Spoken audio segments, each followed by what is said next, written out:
Hi, welcome to Cafe 229. Today, we're very happy and honored to be here at City College of New York and to visit Dr. Elliot Jurist. Dr. Elliot Jurist was the director of clinical psych program here. He's not only a psychology professor, but he's also a professor of philosophy. So we're very happy to be here. Hi, Dr. Elliot Jurist. Hi, Peter. Nice to see you. So, Dr. Jurist, I guess many people who come to your program wish to be a great clinician or help people. Mhm. And I guess I myself, as a psychologist, also were often asked question like this, like, what do people need to come to therapy? Why do you want to be a garbage can Right. for people's mental garbage? Yeah. How do you respond to this? And what do you think people need Uh-huh. to come to therapy? Yeah. I think there is skepticism, often based upon people not really understanding what happens in therapy. Mm-hmm. Like, for example, another kind of association some people have is that therapy makes you pay more attention to yourself, to become more narcissistic. But I actually think it's the opposite. Okay. I think therapy, when it's successful, helps give people perspective and is a benefit to relationships Uh-huh. that they have. Um, People come to therapy for many different reasons. Sure. Some people come because they're really suffering, and that's, of course, appropriate. But there are other people who seek out psychotherapy just because they're curious and they want to understand more about themselves, Uh-huh. and that's justified as well. Okay. So it seems like people either come to therapy because they have to deal with some kind of emotional problem, emotional Hmm. issue, Hmm. or they're just hoping to, I guess, know more about themselves Yeah. in the sense that maybe their life is kind of like Hmm. got stuck Yeah, or not moving or not living as fulfilling as they want to be, that's right. right? Yes. Right. Hmm. So what you think is like some of the key ingredient of why Hmm. people would suffer, for example, suffer in relationship, Yeah. suffer Hmm. with depression, like what would be some of Yeah. the key ingredient? Yeah.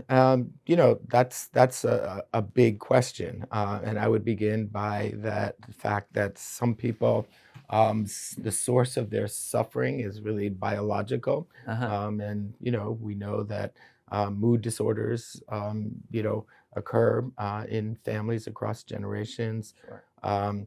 So there's that, but I think environmentally and given the pace of life in our society, Mm-hmm. that also propels people to be seeking out kind of a quieter space, a space in which they're better able to hear their own thoughts. Mm-hmm. So part of it, I guess, if it's so there are biological contribution, Hmm. there are the environmental, social, cultural contribution That's right. to our issues, right? Biology, I guess the pharmaceutical company would try to Yeah. promote that there are things or medication we can take to deal with. Yeah.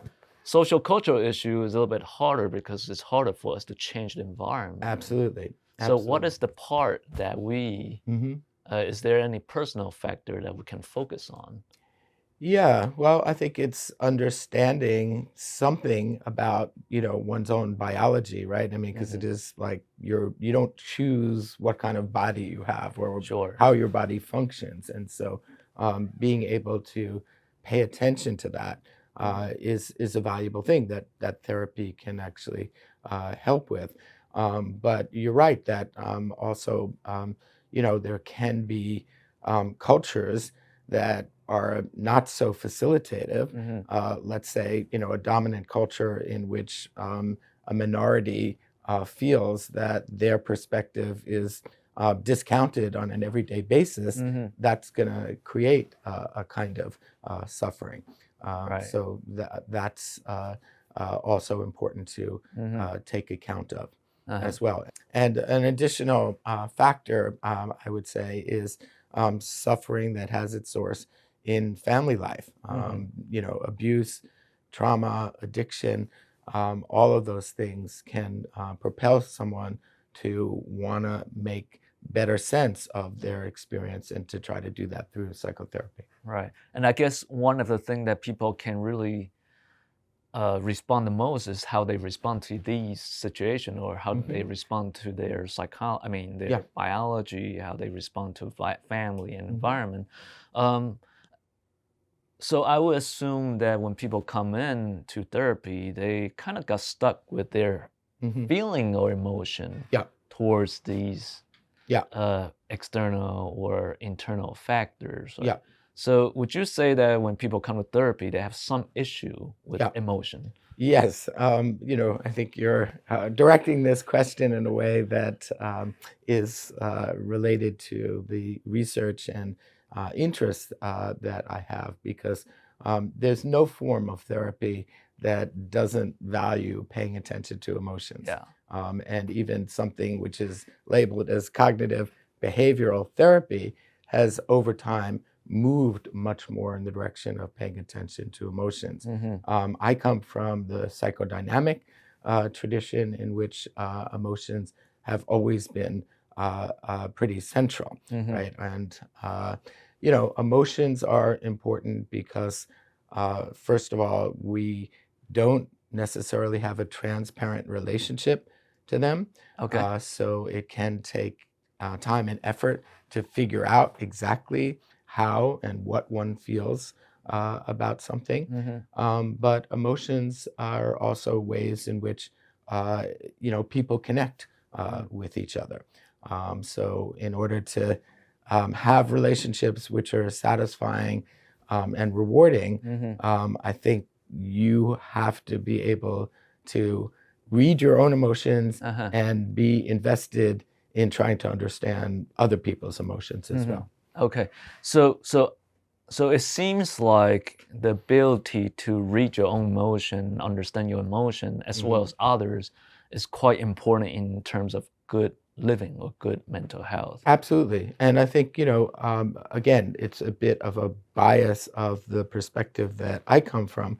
But if you look at the source of how we understand our emotions, it really is based upon having some caregiver be invested in you, be invested in trying to understand your emotions, that promotes the development of the mind in which you are curious about your own mental states. Right, right. So I guess we were chatting a little bit about the Zen perspective. I Yes. guess from a Zen perspective, then our emotion and our ability to manage emotion came from everything that's not the emotion, which Right. my emotion came from somewhere else. In the Right. sense that, I guess this remind me of Yeah. how one time when we were seeing our friend's kid, like 2, 3 years old, fell down on the ground. Right. And people was like, don't look at her, don't look at her, because the moment you Right. look at her, Right. She's right. Right. Yeah. which I guess that talk a little bit about how we gather or learn about our own emotion is from. Yeah. Yeah. Yeah. I mean, that's an interesting example to try to look really closely at, right? Because there is a question of whether those parents were already reacting in such a way that the toddler could notice, right? But of course, it is possible to be able to mask your emotions as well. One of the issues about like the theory of basic emotions, coming from Darwin and developed in the work of the psychologist Paul Ekman, is that emotions are short-lived, but also readily apparent. And it really doesn't go far enough in accounting for ways in which emotions can be submerged, that with facial expressions that you can at least make an effort to disguise what's going on internally. So I guess when people come to therapy, we can see them as problem with emotion in terms either get stuck with certain emotion, or they sort of have problem of trying to avoid certain emotion, or or I guess one big problem is they don't even know exactly what kind of emotion they're dealing with. I've tried to articulate this in 3 different ways. That when someone comes to therapy, that by definition, that you're going to be working with their relationship to emotions. And it can be possible that someone sort of characteristically avoids emotions. It can be that someone characteristically is overwhelmed by emotions.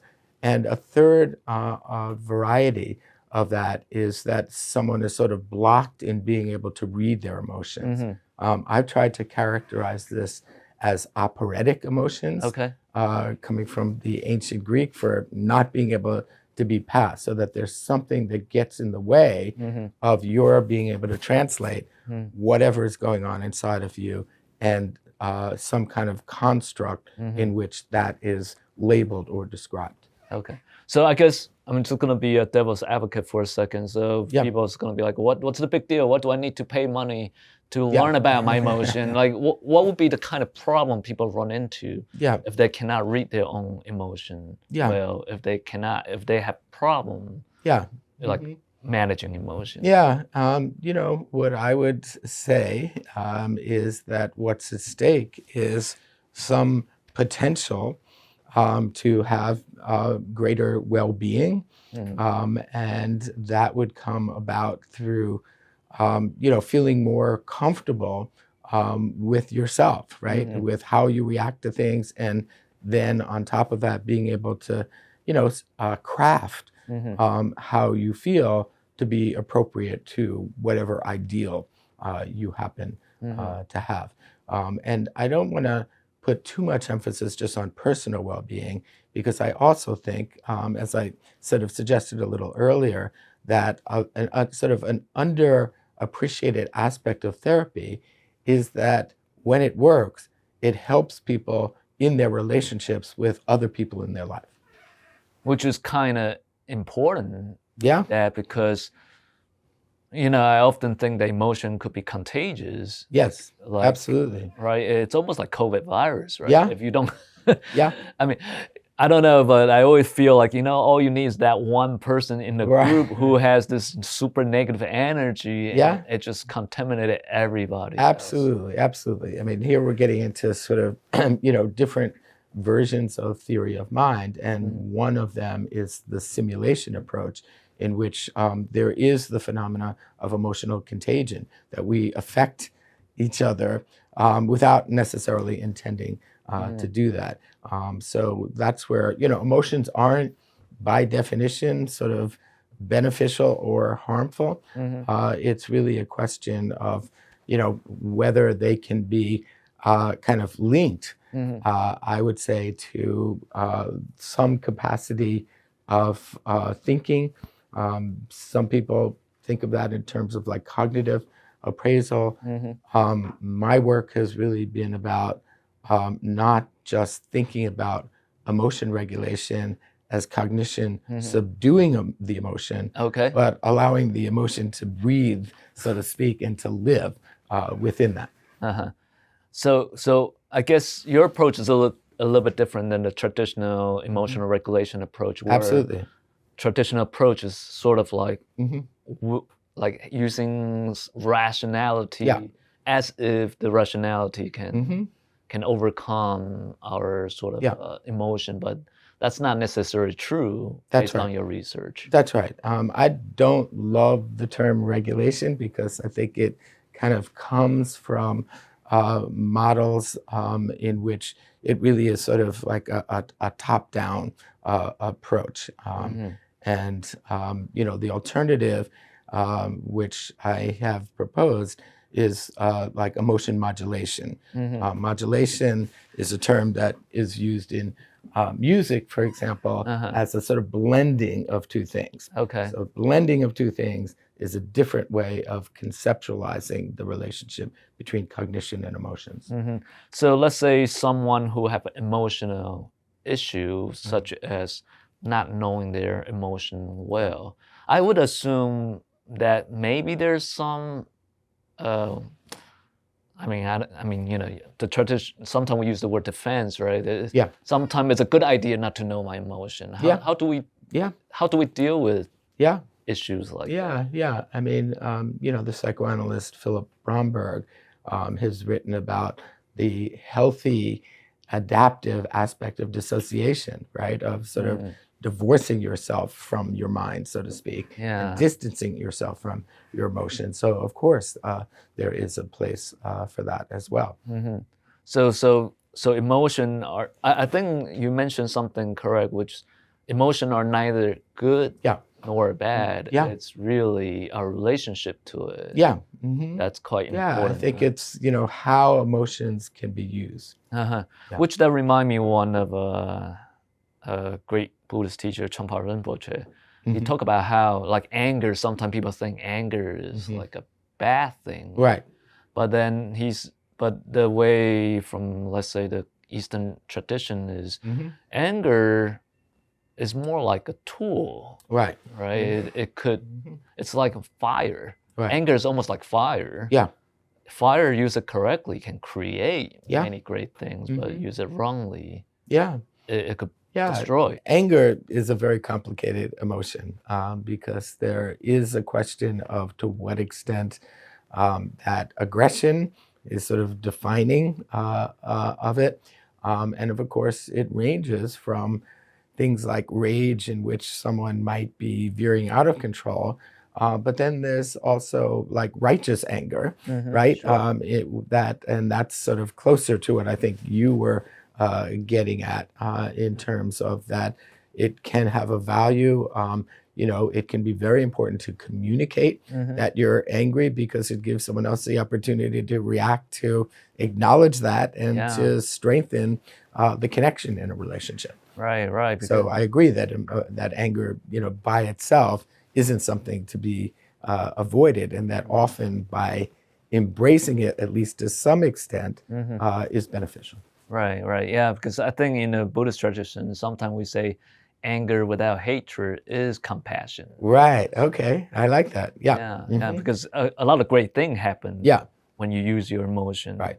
Yeah. See, but that comes very close, I would say, to the idea of sort of mentalizing your emotions, because it depends upon, having a little bit of perspective about your emotions and thinking about, whether you want to just sort of go forward or you want to kind of restrict or restrain the emotion. So I guess I'm interested in how do we help someone in therapy to read our own emotion better and to read another person's emotion better. Yeah. What's the relationship between these two? Yeah. Well, I would start with, for me, it's always very illuminating to notice if someone is curious about their emotions or not. Okay. And if they're not, we have a longer path to take, right? Which also can be challenging and rewarding in its own right.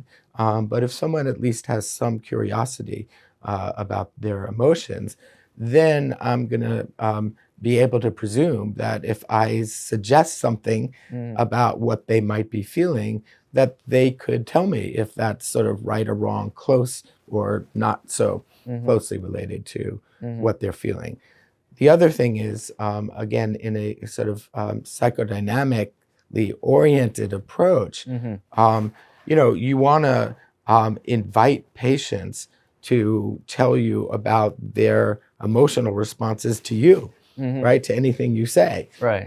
Whether it's that they agree with you or that they just realize that they were hating you or that they don't think you're, going to be able to help them or whatever it might be. Sure.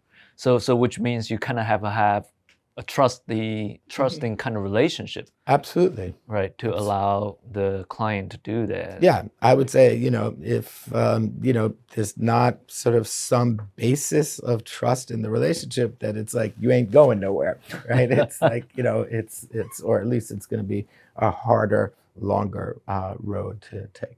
Right. Which is probably some of the problem personality That's right. disorder would have. That's right. They kind of lack of this trust. Yes.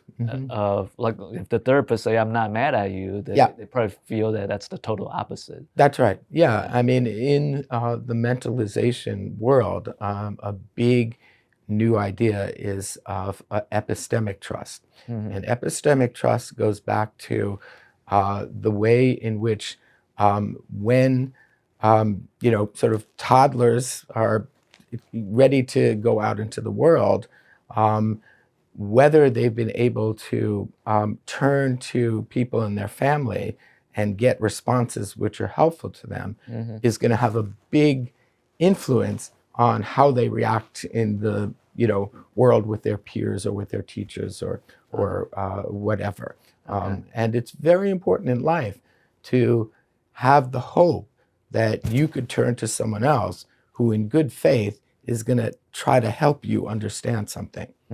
If you're negotiating the world, and you mentioned personality disorders, where everything is on your shoulders, right? You're trying to desperately trying to figure things out, and you only imagine that other people are trying to exploit you or that they're, insincere in some way. That is going to be a very, very difficult.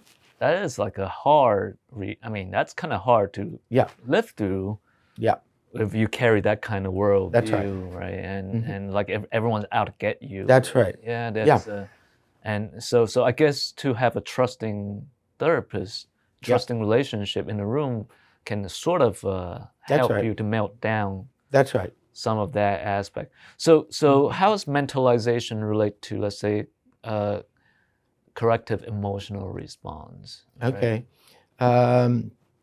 Let's see. I guess I would answer that by saying that, mentalization comes from, like the attachment paradigm. So that again is where it's really featured that the relationship between a caregiver and an infant is something which kind of is profoundly influential on a human life. And that in any therapy, that's going to make its appearances, even if it's not in a completely obvious kind of way.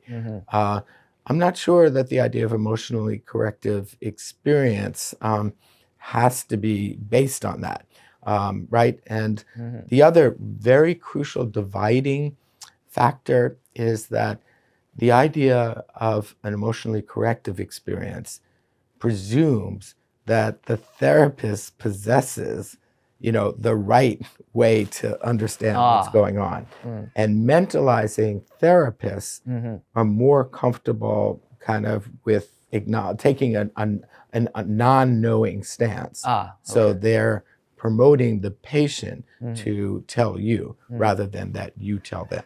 So in if a therapist is good at mentalizing, they would be really quite open, have this kind of beginner's mind. That's right. They don't assume. That's right. They don't assume I know how you feel. Yeah. And they invite the client to really. That's right. Talk about. Now there is some room for the mentalizing, the therapist who is using mentalizing techniques to kind of say, you described a situation in which you believe another person's intention was to do something harmful to you. So that it's possible for you to say something along the lines of, I don't know if I'm right about this, but if I were in that situation, I can imagine some different kinds of motivations besides the one that you've decided is the determining one, right? To just kind of encourage the patient to think about that there might be other ways of understanding something, to be less certain. Right, to be more open. And more open. To be less certain, to be less rigid. Yes. Right. Yeah. That makes sense. And which I guess eventually through this relationship, the therapist's voice will slowly become, in a sense, the client's own voice, where, not literally, but the idea is how there just are the possibility of looking at our reality. Yeah. Some current ideas are a little bit different from that in the sense that there's a lot of interest in sometimes what's described as the third. So it's neither that the patient sort of is adopting the view of the therapist or vice versa, but that there's a kind of almost creation that occurs through the collaboration of the two people together. So it's like a co-created reality in some way. So it's a way of what I like about it is it captures a kind of creative challenge that is possible in therapy. So I guess now, eventually, let's say someone who work on their own emotion, they Yeah. read themselves better, they start to learn to read other Yeah. better. I'm gonna try to bring it into, because I know one of your expertise is also ethics, Right. Right, virtue and ethics. Yeah. Right? Now, I was wondering how mentalization is related to Mm. positive emotion, Right. kindness, empathy, and Yeah. compassion. Yeah. Okay. That's a great question. I think my answer will take 3 to 4 hours, but that's not a problem, is it? Oh, no, not Yeah. Because I guess I want to begin by saying my take on this is going to be different than the one that you find in positive psychotherapy Okay. that emphasizes sort of, positive emotions and less so negative emotions. I think as, sort of ground we have certainly covered that there is a value of paying attention to negative emotions. Mm-hmm. So I would sort of start with that qualification. Mm-hmm. But does therapy make someone a better person? I'm not sure about that. I would hesitate a little bit. Sure. Is it possible for them to become a better person? That I would say, sure. Mm-hmm. That insofar as what we're talking about is that when a therapy works, it is a matter of closing the gap a little bit between the person you would like to be Mm-hmm. and the person that you are. Mm-hmm. Right. And when I say Right. closing the gap, I'm not sure that there is, the potential for nirvana or some, sort of state in which, those two things are one and the same. Sure. But closing the gap can make an enormous difference, both in the quality of your life and in your, relationships to other people. I think closing the gap is also means that we could be a bit more genuine, like our Mhm. inside matches Mhm. outside a bit more. Is Yeah. that what you meant by closing the gap? Yeah, I would say I'd be comfortable with that. The way I think about this is that, you know, you can cope with whatever happens in your life, right? There's no assurance that by being in therapy that good things are going to happen, right? And I think we do tend to estimate ways in which, life is short. Loss is a universal experience, and that there's no escaping some painful experiences. Mm-hmm. But feeling like you are going to be able to cope with that is something that I think therapy can help someone with. It seems like then, of course, psychotherapy not necessarily going to turn you into a saint. Right. We don't want to think of that way, but I Yeah. think understanding our own emotion and read other people better would be a good sort of foundation for empathy, Mm-hmm. Mm-hmm. right? I mean, Yeah. I would think to be an empathic person would be an Mm-hmm. important element of building good relationship Yeah. Yeah. with others, right? Mm-hmm. Yeah. Yeah. I think that makes sense. Mhm. Yeah, because this remind me one of the study that the longest study at Harvard, Right. Oh yeah. that 70 years Right. old long Right. study. Mm-hmm. One of the Mm-hmm. key element of living a good life is to have a healthy relationship Yeah. in some way. Yeah. So the ability to read our own emotion and others well Mm-hmm. is really, I would think that would be quite important Yeah. for that direction, Yeah. Mm-hmm. right? Yeah. Yeah. In the late 50s, there was a book by Philip Rieff called Freud, The Mind of the Moralist. And he argues that Freud is a moralist without a moralizing message, Okay. right? And so I think that captures something where, you know, um, you would become more ethical through therapy because you're more aligned with being true to yourself and being the person you would want to be. But that's a little distinct from morality as it's defined by any particular kind of culture. Right, right, Yeah. right. I would say one of the best things we can do for others sometimes, the most compassionate thing we can do for others sometimes is just to take care of ourselves. Right. That's true. That's if, if I'm walking around pissed off all the time and yeah. making people like walking on a eggshell, Yeah. that is not kind. That's right. That's right. Yeah. No, I agree with that. Right. So it's I just curious, how did you start studying emotion? How did you what's the Uh-huh. story? How did you get involved in Oh, studying okay. emotion? Again, I feel like it's a long story, but you had mentioned that I started out in philosophy, and I was originally interested in 19th century German philosophy, especially of Hegel, and Hegel was someone who, following the tradition of modern philosophy, was very invested in the idea of rationality. So it always sort of stuck in my mind, what's the place of emotions? And I eventually, in my first book, is about the relationship between Hegel and Nietzsche, because for Nietzsche, of course, irrationality is not something that we can sort of leave aside. So I was interested in kind of combining the ideas that come from Hegel and from Nietzsche in terms of an idea of human agency. But the more I guess I sort of got into that, the more I realized, I had a question, what's the place of emotions in human agency? And that's when I started to turn more to psychology. And there's, a realm of empirical evidence that helps to address that. And, it's been fascinating to see how that's evolved over time, because, I sort of alluded to the basic emotions paradigm. That's what everybody learns when they first start studying psychology. But that has been very seriously challenged from the standpoint of how much culture can have an impact on the experience of emotions. Right. Every culture express emotion quite differently. That's right. If anything. Yeah.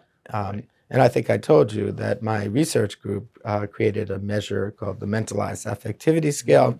It's translated into about 15 languages now. But it distinguishes amongst identifying emotions, processing emotions, and expressing emotions. Okay. But we've had mixed findings having to do with expressing emotions. Okay. And I think the explanation has to do with that cultures really have very, very different understandings of the value and the appropriateness of expressing emotions. Right. So in one culture, Yeah, expressing emotion to an elderly could be quite no-no, but in another culture, that's right. it's quite important to do Yeah, so. that's right. Right. But I think you mentioned that when you measure three things Yeah, on how people learn to identify, yeah, and how they, I guess, modulate or yeah. how they That's right. manage, right? And how they express. That's right. Which I would assume these are sort of three things we all can try to work on That's for right. ourselves. That's right. Yeah. Right. Sort of remind me of my sort of own Zen training, where in our Zen practice we are trained to sort of expose what we don't know, right? To expose it, to expose the emotion that we don't know. Yeah. But try to understand, accept what it is, but more important, to see the function and nature of it, and then to deal with it, I guess, to manage it in some way, and to let it go, which means to let it be what it meant to be, or let the emotion to play out its own function. I don't know. Seems like there may be a little parallel or similarity there. I think that there's a lot, I would say, in what you just said, that it's perfectly consistent with, my understanding of mentalizing, the value of mentalizing emotions. And the common story in the Zen tradition is using the ox and the hoof print of the ox. Yeah. Especially when we don't know our emotion, we only see if the ox is the emotion, right? We only see the hoof. Well, first you need to find a hoof print, and then you found the ox. And but then you learn to ride the ox. But then at the same time, if you actually learn to ride the ox, you realize you and the ox are not separate. Right. ox are one. So it's a quite an I see. poetic way of saying Yeah. how not the person are trying to control the ox or the ox try to Yeah. control the person, is that ox and the person, the writer and the ox, Yeah. are really inseparable, Yeah. interconnected in a Yeah. meaningful way. Yeah. No, I mean, I'm not sure, but it seems like this is something very fundamental to contemplative traditions that I think psychotherapy can really learn from. That, you know, there's not mind-body dualism, right? And that, you know, we are bodies. And I would even sort of think about, you know, the idea of mentalizing the body or mentalizing homeostasis, right? Right. So mentalizing isn't just something that's, you know, a very abstract, sort of cognitive kind of process. Right. So thank you so much for offering us all your great wisdom. Any final words for our audience? Well, I would have to begin by denying my wisdom. I had fun, and it's really a pleasure, Peter, to get to spend time with you. And I just want to say that I appreciate this and look forward to continuing conversations. I hope you enjoy our conversation, and stay tuned every month, third Friday, 7 p.m.